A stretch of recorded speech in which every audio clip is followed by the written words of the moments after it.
Breaking news చూస్తున్న మంత్రులపై CM Revanth Reddy ఆగ్రహం వ్యక్తం చేశారు. ప్రతిపక్షాలు విమర్శిస్తూ ఉంటే మౌనంగా ఎందుకు ఉంటున్నారు అంటూ కూడా ఆగ్రహం వ్యక్తం చేశారు. నన్నే టార్గెట్ చేస్తుంటే ఎందుకు సమాధానం చెప్పట్లేదు అంటూ కూడా ప్రశ్నించారు.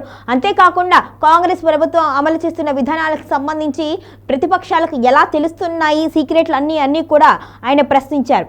విపక్షాల విమర్శలను తిప్పుకొట్టడంలో మంత్రుల వైఫల్యంపై ముఖ్యమంత్రి రేవంత్ రెడ్డి తీవ్ర ఆగ్రహం వ్యక్తం చేశారు. ప్రభుత్వంపై నాపై ప్రతిపక్షాలు మూకుమ్మడి దాడి చేస్తుంటే మీరెందుకు మౌనంగా ఉన్నారు? ప్రతిదానికి నేనే సమాధానం చెప్పాలి అని మంత్రులను నేరుగా నిలదీశారు. కీలకమైన ప్రభుత్వ నిర్ణయాలు ముందే బీఆర్ఎస్ కు ఎలా లీక్ అవుతున్నాయో చెప్పాలి అని ప్రశ్నించిన ఆయన ఇక పార్టీలో కోవర్టుల వ్యవహారంపై కూడా ఆరా తీయడం సంచలనంగా మారింది. మున్సిపల్ ఎన్నికల వేళ అలసత్వం వీడకపోతే కఠిన నిర్ణయాలు తప్పవు అని సీఎం హెచ్చరించారు. ఇక అంతేకాకుండా ఆ రోజు మంత్రులతో జరిగిన కీలక సమావేశంలో సీఎం రేవంత్ రెడ్డి తనదైన శైలిలో మంత్రులకు క్లాస్ తీసుకున్నట్టుగా సమాచారం. ప్రభుత్వం ఏర్పడి 2 ఏళ్లు దాటుతున్నా కూడా ఇంకా కొందరు మంత్రులు అలసత్వం ప్రదర్శిస్తున్నారు అని, విపక్షాలు విమర్శలను ఎక్కడికక్కడ తిప్పికొట్టడంలో పూర్తిగా విఫలమవుతున్నారు అని మండిపడ్డారు.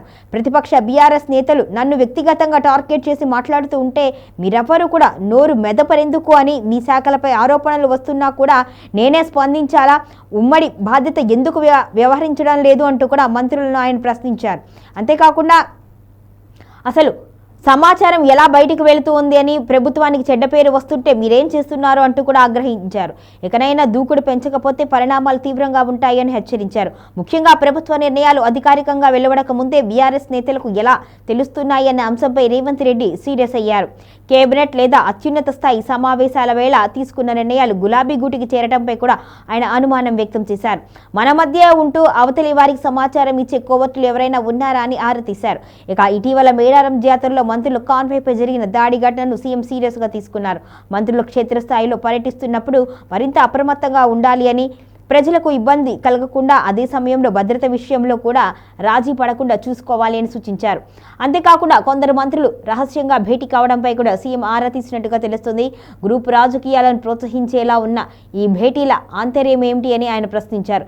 ప్రభుత్వం పార్టీ వేరువేరు కాదు అని, అందరూ కలిసికట్టుగా పనిచేయాల్సిన సమయంలో ఇలాంటి రహస్య సమావేశాలు కార్యకర్తల్లో గందరగోళం సృష్టిస్తాయని తేల్చి చెప్పారు. మున్సిపల్ ఎన్నికలే లక్ష్యంగా మంత్రులు పనిచేయాలి అని రేవంత్ దిశానిర్దేశం చేశారు. సర్వే నివేదికలన్నీ కూడా కాంగ్రెస్ కు అనుకూలంగా ఉన్నాయని, అయితే నేతల మధ్య సమన్వయ లోపం ఆ విజయానికి అడ్డంకిగా మారకూడదు అని ఆయన స్పష్టం చేశారు. గ్రూప్ రాజకీయాలను పక్కన పెట్టి ప్రభుత్వ సంక్షేమ పథకాలను ఇంటింటికి తీసుకువెళ్లాలి అని సూచనలు జారీ చేశారు.